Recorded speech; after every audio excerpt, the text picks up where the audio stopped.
What's up, everybody? On a podcast now. I'm Alex, and this video we gotta talk about what's going on with NetEase and potentially kind of slaughtering all of these different studios. Not a great day, very reminiscent, although for different reasons that we'll get into, kind of like a Tencent situation. I think both kind of stem from incompetence, just like not having an understanding of how these things I think could potentially work. I do think at the end of the day, it is something a little bit different. Tencent was just run as poorly as humanly possible. When it comes to NetEase, their owner is just this billionaire guy who had a vision. I think the article said back in 2018, he wanted to kind of diversify. He kind of wanted to spread out projects. NetEase has been around for a while. They've done some good work. They've invested in companies. They're kind of just around, and they do pretty solid stuff overall. And then all of a sudden, he just decides, I think they laid off 900 people back in 2023. They're just pulling back. He doesn't want to invest in as many games. He doesn't want to invest in as many companies. He wants to kind of, so it's almost like an individual decision versus Tencent. I think that was kind of forced into doing it through just all of their mistakes that kind of added up at once. So I kind of just went over, the majority of it, but this was an article from Bloomberg. A lot of this stuff is based off of fact of like what has happened, historically the last couple of years. And then there's some of the, the classic Bloomberg reporting of, hey, here's what we hear is kind of happening. And so there's kind of two parts to this that I really want to focus on, right? I mean, I guess three. If you want to focus on the Marvel Rivals thing, we can kind of get that out of the way first, right? So we knew about the U.S. office, right? Kind of a support team. That was kind of the start to it, right? They shut them down. There was really no reason kind of immediately given. And ultimately, I think that was just kind of phase one, right? They don't want U.S. companies. They're pulling out of that, so they just shut that stuff down.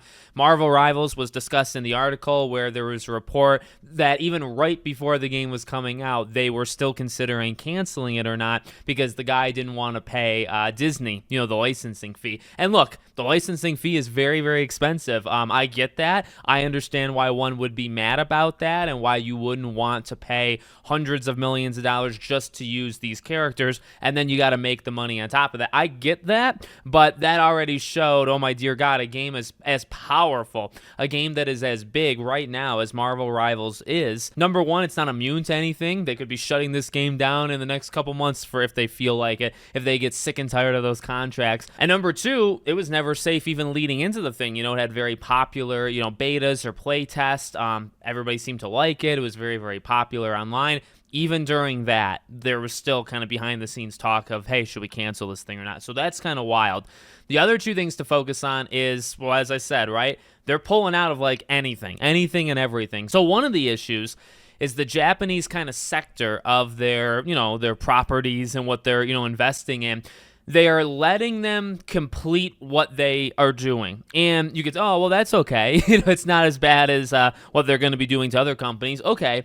At the same time, they are giving them no additional money, and they're giving them no marketing whatsoever. That's the report. So you have the creator, the guy who came up with Yakuza, right? He leaves Sega, and he ends up forming his own studio, and he's under them. So he counts. Suda51, right? Grasshopper, they count. These are studios that I do not want to just literally be shut down just for fun, which seems like it's going to happen. Again, I guess the one positive is, well, they'll still be given a little bit of time, but it seems like, obviously behind the scenes, right? There's always this negotiation thing of like asking the publisher for more money, more time, etc., etc. So these studios that are Japanese, operated, right? They're not given any more time. They're given the time that, was originally decided upon, right? So no extra time, no extra funding. So if they decide, hey, we need a couple extra people to work on this, that, we need to push the game by a month, not happening. That's terrible. That is especially, I get really mad about the Yakuza thing, right? Because that guy is a legend. He's a hero. And, he's starting his own, he wanted to start his own thing. He wanted to kind of restart in a sense. So, and the thing also, by the way, as consumers, right? Obviously they want us to buy their product, but then, well, you're probably going to see the implications of this on that. Because we could be saying, oh, well, it would have been nice if this thing was patched or if that thing was a little bit better. They're going to be rushed. They're going to be understaffed. They're going to be given absolutely... You're not even going to know these games exist. That's the thing that I just don't understand. They're going to drop these games, like release them. They're going to release them without anything. Are you going to have a trailer? Are you going to, literally anything? Are you going to do anything for these games? They're definitely not going to be physical, right? No physical release, because why would you do that if you're cutting funding? So it's just not a good situation. And it's not a good situation for some legends like Suda51 and specifically Yakuza, right? Like, these are like not nobodies. Not that nobodies don't matter because they're also, I guess, getting affected. However, okay, you say, well, those are the Japanese section. What about the other stuff?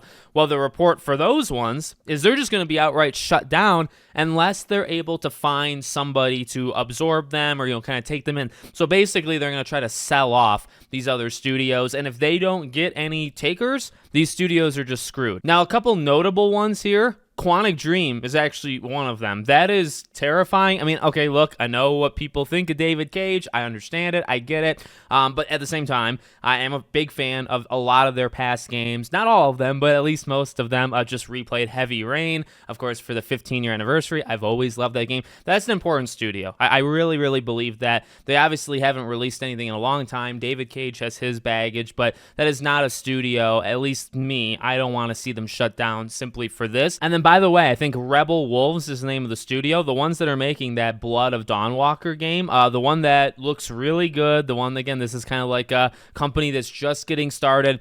I believe NetEase has a minority stake in it. So I don't know 1,000% like how affected that one would be because it's only part of the funding, but that is like one of the ways that this studio that's making this game, which we've talked a couple times about, on the channel, looks really good. I'm very, very excited about it. That's a money source, a revenue source. So that's not ideal. And I think there's like 8 or 9 others. Like they operate quite a few studios that are going to be hit by this. So again, just terrible. There's not too much more to say. It feels like a Tencent thing in terms of we need to just like slash as much as humanly possible. And there's going to be studios that are closed. There's going to be an enormous amount of employees that are let go. There's going to be no more kind of additional stuff. Like we're just done for like a couple years. That's what it feels like. In fact, that's what it is. Now, the reasoning behind it is the only kind of difference, but the, end game stuff is very, very reminiscent of Tencent. So yeah, I didn't like it when that happened. I definitely don't like it when this happens. And this one, arguably, specifically, I would say, as long as the Blood of Dawnwalker is okay. I mean, like, that's a big one to me. Quantic Dream holds a special place in my heart. And then again, you got some of these Japanese studios that are run by some really, really good people. I don't want any of these affected. And I imagine at least some of them will. There's no way this is going to happen, or there's no way the conclusion of this arc is going to happen without anything bad, going down with these studios. Something is going to happen. So let me know what you guys think in the comments. Make sure, as always, you're subscribed to the channel, bell icon turned on, and I hope to see you all on the next one.